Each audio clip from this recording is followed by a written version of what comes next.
Francis opened the first global summit on stopping clerical abuse with a prayer and a plea, urging church leaders to take decisive action against predator priests. Three of the most recognizable voices on the internet, Joe Rogan, Mel Gibson, and Elon Musk, have all brushed up against the same ancient institution, and the collision feels almost cinematic. Mel Gibson, a lifelong traditionalist Catholic, believes the modern church has drifted from its roots. Elon Musk, a secular futurist, views religion not as divine authority, but as one of humanity's oldest institutions. Between them sits Joe Rogan, the podcast host whose massive platform has a habit of turning private opinions into global conversations overnight. And at the center of it all is the Vatican. Rumors are, as have been for centuries, that something dark is happening, and the Vatican doesn't want us to know. So, what is the reality? Let's dive in. The insider declaring a spiritual crisis. The story begins quietly in 1962, inside St. Peter's Basilica in Vatican City. Nearly 2,500 bishops from around the world gather under Michelangelo's dome. They are there for the Second Vatican Council, known simply as Vatican II, a sweeping reform effort announced by Pope John XXIII and continued under Pope Paul VI from 1962 to 1965. The council changed the Catholic Church more dramatically than at any moment in modern history. Latin Mass is no longer mandatory. Local languages enter the liturgy. The Church begins formal dialogue with other religions and the modern world. For many Catholics, this is renewal. For others, it feels like rupture. Decades later, one of the most famous traditionalist critics of these reforms would be an unlikely figure. Mel Gibson, born in 1956 in Peekskill, New York, raised in a devout and deeply traditional Catholic family. His father, Hutton Gibson, was a vocal Catholic traditionalist who rejected Vatican II reforms entirely. Gibson grew up attending the Tridentine Latin Mass, the pre-1965 liturgy. By the early 2000s, Gibson was one of the most powerful figures in Hollywood. In 2004, he released The Passion of the Christ, filmed largely in Aramaic and Latin, a striking artistic and religious statement that grossed over $612 million worldwide, becoming one of the highest-grossing R-rated films in history. But behind the film's success was a growing pattern of public statements revealing a deep theological conflict with the modern Vatican. In a 2016 interview with Raymond Arroyo, Gibson said something that would echo across Catholic media. He described the modern institutional church as a counterfeit church. He clarified that he believed the church after Vatican II had drifted from traditional doctrine and liturgical practices. He framed his views as coming from a place of religious conviction rather than rebellion. To understand the emotional force behind this criticism, you have to step into the timeline of the church's most painful modern crisis. In 2002, investigative journalists at the Boston Globe published the Spotlight investigation exposing widespread abuse by Catholic clergy and systemic cover-ups by church leadership. The investigation revealed decades of abuse in the Boston Archdiocese alone. Soon, investigations spread worldwide. By 2019, a global summit on clergy abuse convened by Pope Francis acknowledged the scale of the crisis. According to the John Jay report, commissioned by the U.S. Conference of Catholic Bishops, over 4,000 priests in the United States had been accused of abuse between 1950 and 2002, involving more than 10,000 victims. Similar investigations emerged in Ireland, Australia, Germany, France, and Chile. In 2021, an independent French commission estimated 216,000 minors had been abused by clergy in France since 1950. These scandals deeply shaped the worldview of Catholic traditionalists. Gibson repeatedly cited moral failure and institutional cover-ups as evidence of spiritual corruption within church leadership. Then came the financial scandals. In 1982, the Vatican Bank, officially the Institute for the Works of Religion, became entangled in one of Europe's biggest financial scandals. The collapse of Banco Ambrosiano, Italy's largest private bank, left a $1.3 billion hole in its finances. Its chairman, Roberto Calvi, known as God's banker, was found dead beneath London's Blackfriars Bridge. Investigators later concluded the death was likely murder. The Vatican denied legal responsibility, but paid $224 million in settlement in 1984. Financial controversies continued into the 21st century. In 2013, a Vatican Monsignor was arrested in a €20 million money laundering investigation. That same year, Pope Francis launched sweeping financial reforms and anti-corruption efforts inside Vatican institutions. To Gibson, these scandals reinforced a narrative of institutional failure. Then came a flashpoint that electrified traditionalist Catholics worldwide. October 2019. The Vatican hosts the Amazon Synod, a meeting focused on environmental issues and indigenous communities. During the event, wooden statues representing Pachamama, an Andean Earth Mother figure, were displayed during ceremonies in Rome. Some Catholics interpreted the statues as cultural symbols, others saw them as pagan idols. Days later, a young Austrian Catholic activist removed several statues from a Roman church and threw them into the Tiber River, filming the act. The footage spread globally. Pope Francis later apologized to those offended by the statues being discarded, saying no idolatrous intent was involved. For traditionalists, this moment became symbolic of doctrinal betrayal. Gibson publicly criticized the incident and broader Vatican direction, framing it as evidence of theological compromise. The conflict intensified in 2018 when Archbishop Carlo Maria Vigano, a former Vatican diplomat and apostolic nuncio to the United States,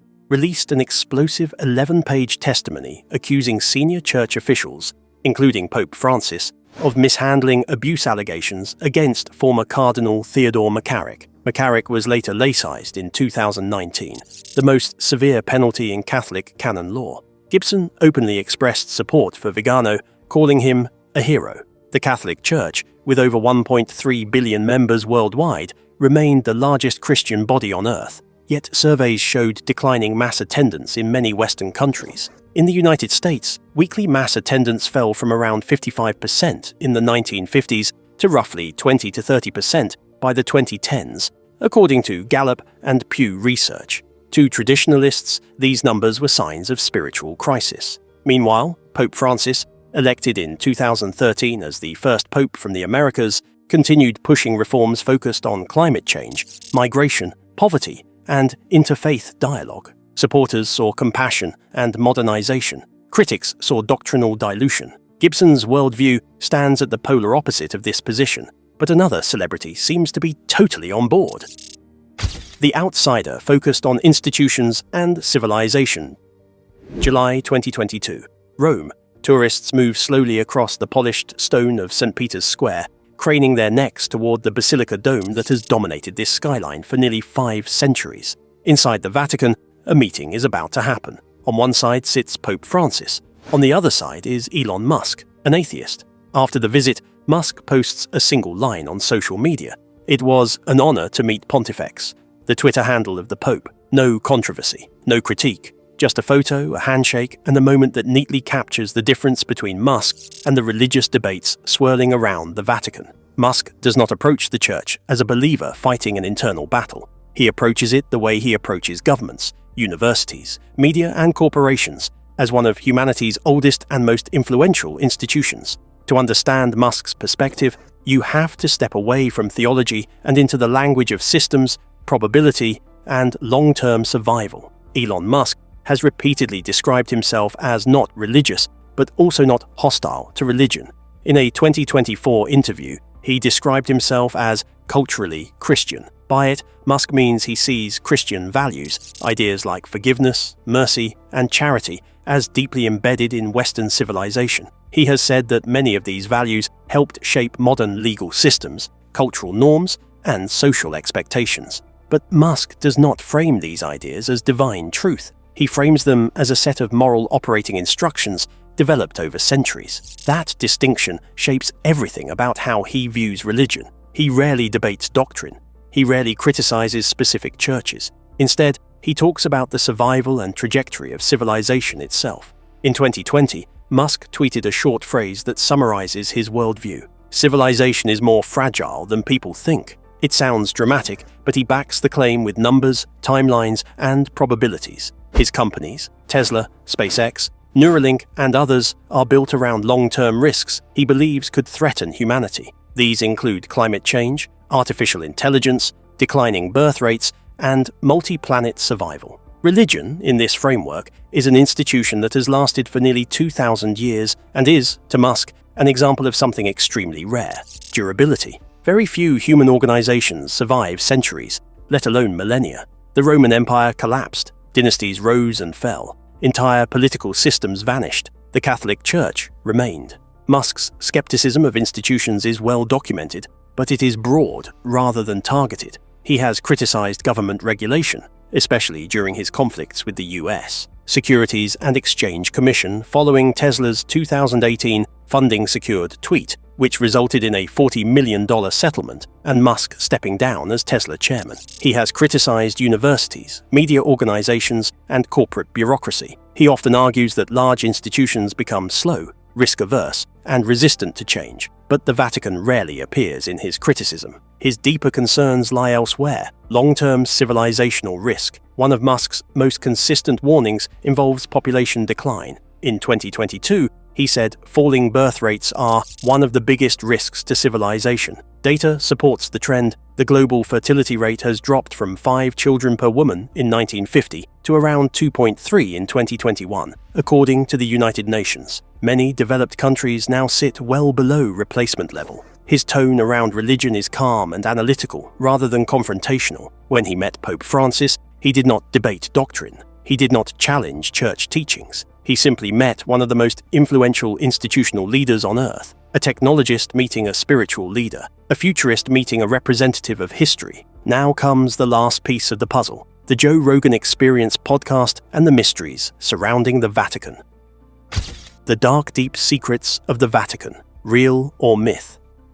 The internet loves a locked door. Few doors in the world feel more symbolic than the walls of Vatican City, the smallest independent state on earth, covering just 44 hectares, or 109 acres, in the center of Rome. It has its own postal service, its own security force, its own radio station, and an archive that stretches back more than 1,000 years. Naturally, the Vatican is a permanent magnet for rumor. When it comes to Vatican secrets, Joe Rogan's name appears frequently. Rogan has hosted thousands of podcast episodes since 2009, interviewing scientists, comedians, historians, athletes, and controversial thinkers in conversations that often stretch past 3 hours. Because the format is unscripted and curiosity-driven, topics frequently drift into religion, history, power, and institutions. One such conversation brought the Vatican into the conversation. During an episode featuring Eddie Bravo, a longtime friend of Joe Rogan, the conversation moved into Vatican art and symbolism,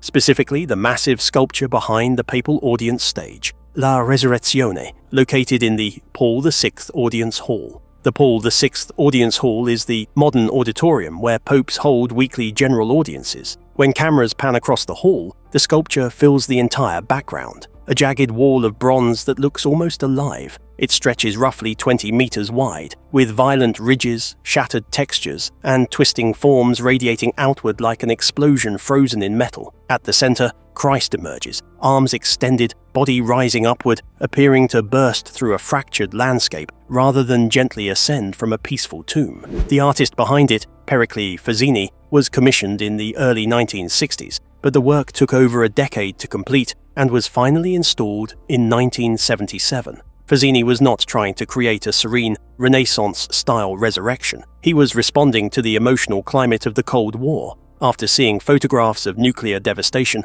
particularly the destruction of Hiroshima, he imagined the resurrection happening in a world scarred by humanity's most destructive weapons. Instead of a quiet garden, he envisioned Christ rising from a crater-like landscape shaped by fear of atomic annihilation. Naturally, the sculpture unsettles people almost instantly. For centuries, Christian art trained the eye to expect softness, glowing halos, open skies, gentle clouds, and calm faces. Renaissance masters like Michelangelo and Raphael portrayed resurrection as triumph, bathed in light. Then, visitors walk into a modern hall in Vatican City and see Christ rising out of what looks, at first glance, like an explosion. The bronze surface is jagged, chaotic, almost violent. Instead of smooth marble serenity, the background looks cracked, melted, torn apart. It feels closer to a disaster scene than a heavenly vision. That emotional shock is exactly what triggers suspicion for some viewers. Human psychology plays a huge role here. When people encounter imagery that feels off inside a sacred setting, the brain tries to resolve the discomfort by searching for hidden meaning.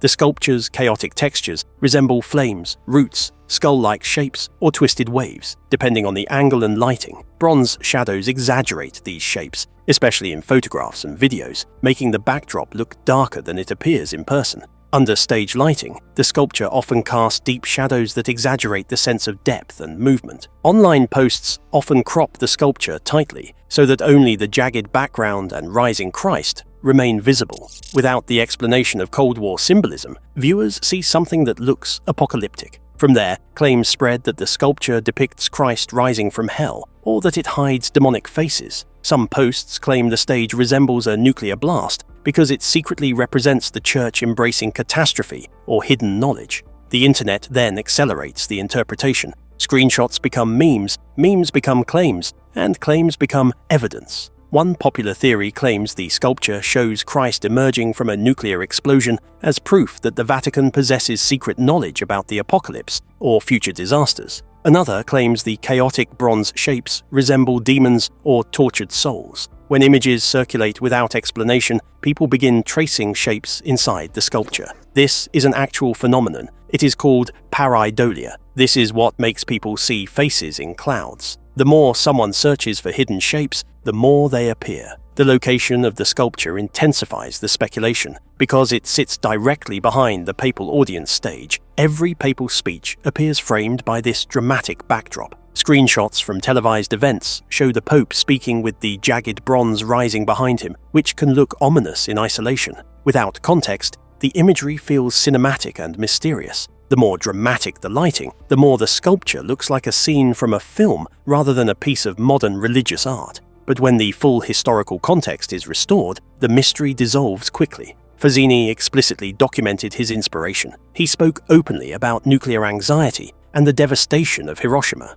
The 1960s and 1970s were filled with art responding to nuclear fear, from paintings to films to architecture. Artists across the world were grappling with the possibility that humanity could destroy itself. Religious art did the same, shifting from serene imagery to emotionally intense symbolism reflecting the modern world. The sculpture's message becomes straightforward once viewed through that lens. Instead of Christ rising from a peaceful tomb in a distant past, the sculpture shows resurrection happening in the present world, one capable of nuclear war, global destruction, and technological anxiety. The chaos is not hell. It is humanity's own creation. Christ rising from it represents hope surviving even in the worst era humans have ever faced. The conspiracy theories persist because modern art often abandons literal storytelling in favor of emotional symbolism. When symbolism replaces clarity, interpretation becomes subjective. Without context, people project their fears, beliefs, or suspicions onto the artwork. The sculpture is a product of its time. Cold War fear, nuclear anxiety, and a modern theological message about hope in a broken world. What feels unsettling is not the hidden meaning. It is the uncomfortable idea that resurrection might happen in the ruins of human history rather than in a peaceful garden. But wait, there's more. 1. Vatican, a million myths. Another persistent legend centers on a device called the chronovisor. According to the story, it was invented in the 1950s by a Benedictine monk named Father Pellegrino Ernetti. The machine, the legend claims, could view past events by capturing residual electromagnetic radiation from history itself. The story first appeared publicly in 1972 in the Italian magazine La Domenica del Corriere. Ernetti allegedly claimed the device had been used to watch events like the crucifixion of Jesus and ancient Roman plays. No physical evidence of the device has ever been produced. Historians and journalists have repeatedly classified the chronovisor as an urban legend. Still, the idea refuses to disappear. Then there are the stories about aliens and demons. These claims have no credible evidence, yet they thrive in the ecosystem of internet storytelling. The Vatican does, however, have a real observatory. The Vatican Observatory, founded in 1891 by Pope Leo XIII, operates research facilities in Italy and at the Mount Graham International Observatory in Arizona. Its astronomers publish peer-reviewed research and study galaxies,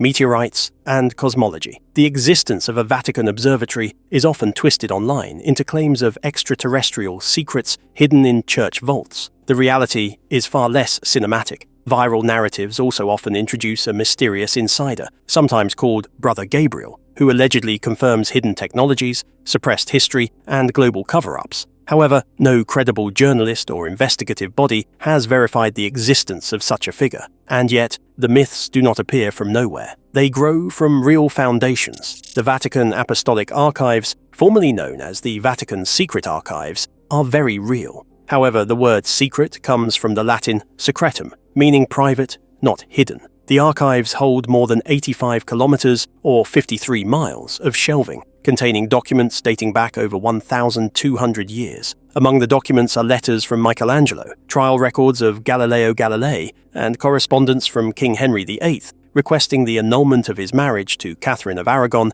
in 1530. For centuries, access was restricted to qualified scholars. In 2020, Pope Francis officially renamed the institution the Vatican Apostolic Archives to reduce misunderstanding about the word secret. The Church's real scandals also feed the mythology. The global clergy abuse crisis, exposed in the early 2000s, revealed decades of misconduct and cover-ups across multiple countries. Financial scandals have periodically shaken the Vatican, from the Banco Ambrosiano collapse in 1982 to modern anti-corruption reforms. These events are documented history. They demonstrate that powerful institutions can fail, hide mistakes, and struggle with accountability. For many people, these real failures make fictional secrets feel plausible. For centuries, popes crowned emperors, negotiated treaties, and shaped global politics. In the 15th century, papal bulls divided newly discovered lands between Spain and Portugal. During the Cold War, the Vatican quietly supported diplomatic efforts and humanitarian missions. Few institutions have wielded such influence across so many centuries. That longevity invites speculation. If an institution has lasted this long, what might it know? What might it hide? This is where the line between reality and myth becomes blurry in the public imagination. The city is thus a canvas onto which millions project fears about power, secrecy, and control. One Vatican, a million myths, and in the digital age, the story never stops growing. Well, that's it for now. Thanks for watching. Did you like this video? If you did, please consider liking, dropping a comment, and hitting the subscribe button so that you don't miss out on our new uploads. Also, don't miss this video you see on your screen right now. It's truly unbelievable.